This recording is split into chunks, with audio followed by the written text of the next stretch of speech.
मैं अंकुश नारंग, नेता विपक्ष एमसीडी। जो कर्मचारी पिछले 32 दिन से स्ट्राइक पे एमटीएस कर्मचारी बैठे हुए थे, आज जबरन भाजपा की पुलिस ने सुबह सुबह उनको उठा लिया और अलग अलग थानों में लेके जा रही है।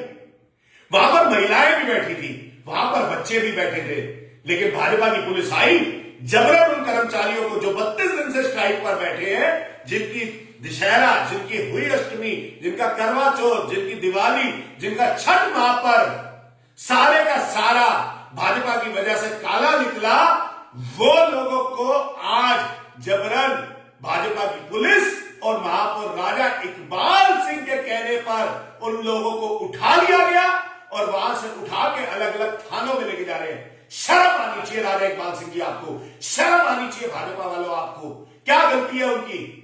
उनको डीडीसी से एमटीएस आम आदमी पार्टी ने बनाया, 6 जून 2024 को बनाया, उनको एक सैंक्शन पोस्ट दी और सैंक्शन पोस्ट देने के बाद आज वो मांग रहे कि उनका मिनिमम ग्रेड पे और वेरिएबल डीए 27,900 रुपए होना चाहिए। क्या गलत मांग रहे हो? 27,900 रुपए में दिल्ली में होता क्या है? उनको अपना किराया भी देना है, बच्चों के स्कूल की फीस भी देनी है, घर के खर्चे भी उठाने हैं, रोजाना नौकरी पर भी आना है, रोजाना पेट्रोल भी लगना है, उसके बाद भी वो इतनी न्यूनतम मांग कर रहे हैं, आप उनकी न्यूनतम मांग को पूरा नहीं कर पा रहे। दूसरा, उन्होंने कहा कि कंपैशनेट ग्राउंड पे उनके परिवार में से एक व्यक्ति को नौकरी मिल जाएगा, खुदा न खास्ता उनको कुछ हो जाए। इसमें क्या पैसे लग रहे थे भाजपा वालों के? तीसरी उनकी डिमांड थी कि वो लोग ये कह रहे थे कि वो 25-30 वर्ष से काम कर रहे हैं, बाकी कंट्रैक्चुअल एम्प्लॉयज की तरह उनको भी मेडिकल लीव्स और अन लीव्स मिले। क्या गलत था इसमें? आपने 14 अक्टूबर 2025 को एक कहा 24 से 48 घंटे के अंदर कमेटी बन गई और फैसला ले लेगी, ये लोग स्ट्राइक से उठ जाएंगे। मेयर राजा इकबाल सिंह जी, आज 30 अक्टूबर है, आज भी कोई फैसला नहीं निकला और आपने जबरन अपनी पुलिस से इनको उठवाया है, महिलाओं को उठवाया है, बच्चों को उठवाया है। इतिहास में काला दिन लिखा जाएगा। आज से पहले तो आप सिर्फ नेताओं को ईडी, सीबीआई और पुलिस के माध्यम से उठाते थे, लेकिन आज आपने एमसीडी कर्मचारी को सिविक सेंटर के बाहर से ही, गेट नंबर 5 के सामने से ही आज कर्मचारी को उठवा दिया। शर्म आनी चाहिए आपको राजा इकबाल सिंह जी, शर्म आनी चाहिए भाजपा वालों आपको। आज एमसीडी कर्मचारियों को, महिलाओं को, बच्चों को आप जबरन पुलिस से उठवा रहे हो।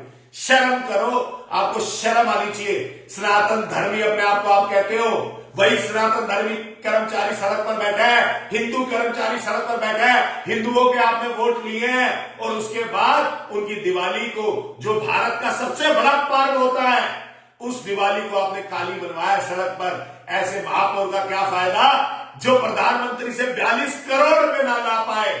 ऐसे भाजपा के महापौर का क्या फायदा जो अपनी मुख्यमंत्री को एक चिट्ठी ना लिख पाए 42 करोड़ के लिए? वैसे तो मुख्यमंत्री कहती है रेखा गुप्ता कि हमारे को फंड की कोई दिक्कत नहीं है, दूसरी तरफ मेयर राजा इकबाल सिंह 42 करोड़ रुपए नहीं ला सकते। ऐसी भाजपा की 4 इंजन का क्या फायदा जो एमटीएस के अधिकारों को दिलवा ही नहीं सकता?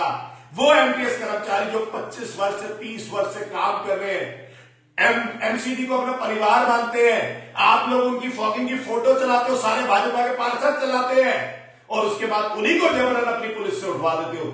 शर्म करो भाजपा वालों, शर्म करो, आपको शर्म आनी चाहिए। कमेटी का झुंझुना दिया आपने, कमेटी ने कुछ नहीं किया। हर बार एक ही बात पूछी कि क्या डिमांड है आपकी, क्या डिमांड है आपकी? आप अलग अलग फिगर बता देते हो, गलत गलत फिगर बता देते हो। अधिकारी आपको बदलाते हैं, पागल बनाते हैं, आपको कोई ज्ञान ही नहीं है। विपक्ष को पूरा ज्ञान है लेकिन सत्ता पक्ष को ज्ञान नहीं है, कर्मचारी को ज्ञान है लेकिन अधिकारी को ज्ञान नहीं है। ये कैसे हो सकता है?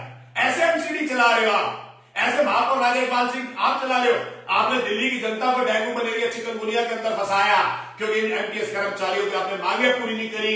आपने इनको धरने पे से पहले ही मैंने आपको बताया था कि आप इनको बैठ के समाधान निकाल लो, लेकिन आपकी मंशा ही नहीं थी कि समाधान निकालो। ना तो आपकी दिल्ली की जनता की तरफ आप अपना कर्तव्य निभा रहे हो और ना ही एमसीडी कर्मचारियों की तरफ अपना कर्तव्य निभा रहे हो। ऐसे राजा इकबाल सिंह जी, आपको महापौर बनने में कोई भी अधिकार नहीं, आपको तो नैतिक रूप से इस्तीफा दे देना चाहिए। ना तो आपके प्रधानमंत्री जी आपकी सुनते हैं, ना तो आपकी मुख्यमंत्री आपकी सुनती है, तो ऐसे महापौर का रहने का क्या फायदा और ऐसी भाजपा की 4 इंजन का क्या फायदा जिनको जबरन अपनी भाजपा को पुलिस से महिलाओं और बच्चों को उठवाना पड़े, इससे पहले तो शर्म से डूब के मर जाना चाहिए था। धन्यवाद।